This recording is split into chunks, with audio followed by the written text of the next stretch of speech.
এই ধরনের দুর্ঘটনা যেন ভবিষ্যতে না হয় সে ব্যাপারে সংশ্লিষ্ট সকলকে আরও সতর্ক থাকা উচিত।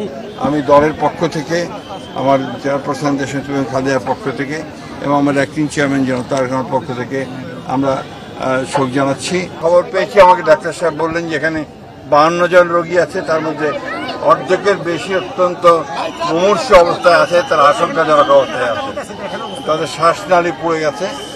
ওয়ালটন টেলিভিশন মাত্র 25,490 টাকায় পাচ্ছেন গুগল টিভি।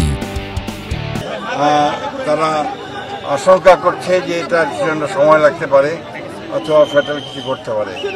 বাকি যারা আছেন তারা মনে করেন তারা অল্প চিকিৎসাতে বের হয়ে যেতে পারবেন। আমরা এই ঘটনায় অত্যন্ত শোক জানিয়েছি। আমরা পরম আল্লাহ তাআলার কাছে দোয়া করছি যে তাদের যারা নিহত হয়েছেন তাদের আমরা রুহের জন্য মাগফিরাত করা হয় এবং যারা আহত হয়েছেন তাদের সুস্থ হয়ে ওঠে। আল্লাহ তার কাছে এই দোয়া আমি করছি। আমি দলের পক্ষ থেকে, আমার চেয়ারপারসন দেশনেত্রী খালেদার পক্ষ থেকে এবং আমার অ্যাক্টিং চেয়ারম্যান তারেক রহমানের পক্ষ থেকে আমরা শোক জানাচ্ছি। এবং এটা হচ্ছে যে এই ধরনের দুর্ঘটনা যেন ভবিষ্যতে না হয় সে ব্যাপারে সংশ্লিষ্ট সকলকে আরও সতর্ক থাকা উচিত। করে অ্যাম্বুলেন্স সার্ভিস দিয়ে মেডিকেল কলেজে অন্যান্য হাসপাতালগুলোতে নিয়ে গেছে। আমি এখন এখানে এসেছিলাম, আমি খবর পেয়েছি, আমাকে ডাক্তার সাহেব বললেন যে এখানে 52 জন রোগী আছে, তার মধ্যে অর্ধেকের বেশি অত্যন্ত মুমূর্ষু অবস্থায় আছে, তার আশঙ্কাজনক অবস্থায় আছে, তাদের শ্বাসনালী পুড়ে গেছে।